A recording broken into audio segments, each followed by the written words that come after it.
that I can get a little speaker thingy. Yeah, that's what you were saying. A little easier to get people to do interviews, talk, or anything. I'm gonna keep the gas tank down here. Yeah.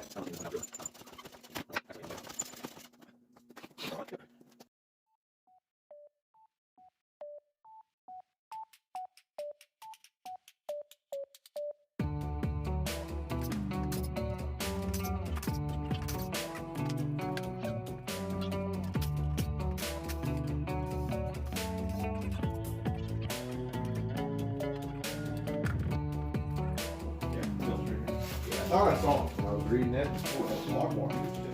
Oh, really? Yep.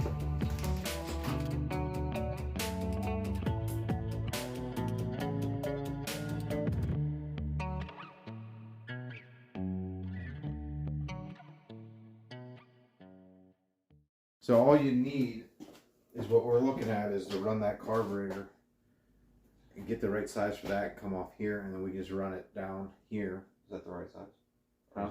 It's over there. Okay. The car. Well, I'm going to take this off, but so the filter and stuff's going to be in here. Okay. So and then we can put whatever size filter we want on it, and then yeah, you can make a mount come out this way, and then yeah, we'll just raise it up. It just needs to be strong enough to handle the torque. That's where we're at. So Ryan and I were talking about building something back here. We're not going to run an air box. We're going to be running an intake, custom intake off of this, and then put a probably like a K&N off-brand air filter in here, and then making some type of lowering kit for the shock here. This shock's actually off a Tri-Z250, but works pretty well. We're going to swap these out. You can adjust these in, these G-force axles. You can see they're all, this thing's been sitting for so darn long. We're going to clean all these up. But flip these in and make it closer. Supposedly the closer it is, the better. I don't know. Just seeing some stuff online. This all needs tightened up once we get the chain on it. Yeah, so looking at it, we're going to remove this carburetor. This is the factory carb from 1987. We're going to be taking that off. We can see this thing cracked. It's been cracked for years and years and years. We're not going to really mess with it at all. We are going to replace this. I'm thinking about getting a new washer back here. So we put the nut back on. It'll have a fresh washer.